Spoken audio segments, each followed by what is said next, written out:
नमस्कार बच्चों, मैं हूं किरण त्रिपाठी और आप देख रहे हैं वेदा क्लासेस। बच्चों, आज मैं जिस कविता के बारे में बताने वाली हूँ उस कविता का नाम है फसल और इसको लिखा है नागार्जुन ने। जो इसके पहले कविता थी ये दंतुरित मुस्कान, उसको मैं पहले एक्सप्लेन कर चुकी हूँ। फसल बहुत छोटी कविता है तो इसको एक्सप्लेन करने में बहुत कम टाइम लगेगा। तो इस कविता के माध्यम से कवि ने हमें ये बताने का प्रयास किया है कि एक फसल के पैदा होने में कई लोगों का योगदान होता है। प्रकृति का योगदान तो होता है, साथ में किसानों के परिश्रम का योगदान होता है। तो एक फसल जब पैदा होती है तो उसमें किसानों का परिश्रम होता है, नदियों का पानी होता है, सूर्य के किरणों का योगदान होता है और मिट्टी का योगदान होता है। तो कवि ने इन सारे योगदानों को रेखांकित किया है। नागार्जुन बच्चों एक जनवादी कवि हैं और ये जमीन से जुड़ी हुई बातों पर कविता लिखते हैं। नागार्जुन की कविताओं को जितना एक गांव का किसान पढ़ना पसंद करता है, सुनना पसंद करता है, उतने ही शहर के जो जानकार लोग होते हैं, जो साहित्य के समीक्षक होते हैं, वो लोग भी उन कविताओं को उतना ही पढ़ना और सुनना पसंद करते हैं। तो ज़्यादा ना बात करते हुए मैं सीधे कविता पर आऊँगी। इस कविता में अभिधा शक्ति है और गेय पद है, मुक्तक छंद है। तो बहुत छोटी सी कविता है और बहुत कम टाइम में ही समाप्त हो जाएगी। तो चलिए मैं कविता पढ़ती हूँ। तो इस कविता के माध्यम से कवि ने यह बताने का प्रयास किया है कि फसल जो होता है प्रकृति का उपहार तो है ही, साथ में मनुष्य के परिश्रम का फल भी है।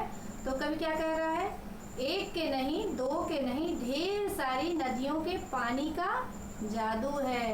तो एक फसल जो है एक तरह से जादू है, एक तरह से मैजिक है। एक नदी नहीं, दो नहीं, अनेक अनेक नदियों के पानी का जादू है। आप लोग देखते होंगे कि एक फसल को पैदा होने में जो है नदियों के पानी से सिंचाई करना पड़ता है। हम लोग सिंचाई करते हैं तो सिंचाई करने के बाद फसल बढ़ती है और जब बढ़ती है तो उसमें फल आते हैं, उसमें बीज आते हैं और अन्न उपजता है और उससे लोगों का पेट भरता है। तो फसल जो है एक तरह से नदियों का, हजार हजार नदियों के पानी का जादू है। जादू तो है, इधर से पानी डाला उधर से अनाज उत्पन्न हुआ, एक तरह से जादू ही तो है, चमत्कार ही तो है।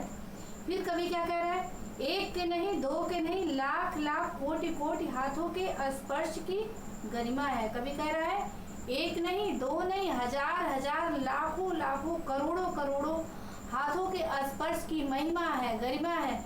तो एक फसल को पैदा करने में, एक फसल को उत्पन्न होने में हजार हजार, लाखों लाखों, करोड़ों करोड़ों मेहनत कश किसानों के हाथों का योगदान होता है, उनके परिश्रम का योगदान होता है। निराई करते हैं, गुड़ाई करते हैं, सिंचाई करते हैं, बीज की बिजाई करते हैं, तब जाकर के वो फसल कट करके हमारे घर में आती है। तो कवि ने यहाँ पर किसानों के परिश्रम को रेखांकित किया है।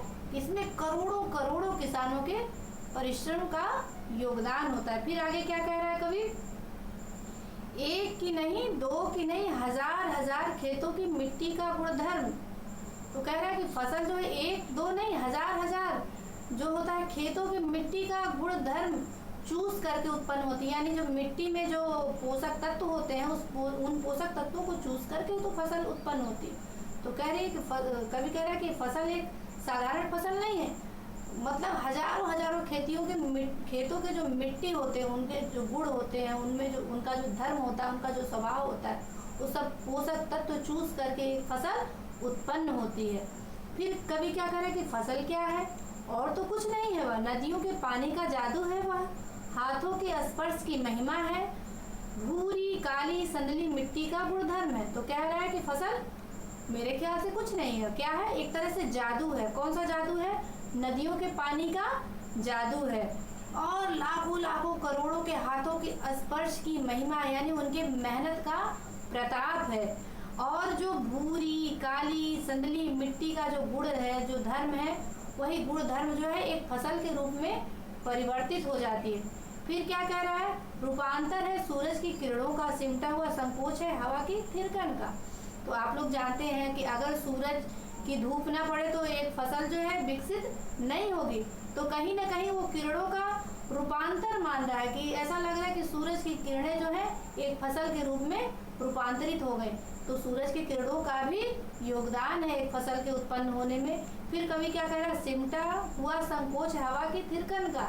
तो कह रहा है कहीं ना कहीं हवा हवा जो थिरकती है, जो नाचती है, यानी एक हवा का भी योगदान है। अगर हवा ना चलो तो भी एक फसल जो है पूरी तरीके से विकसित नहीं होगी।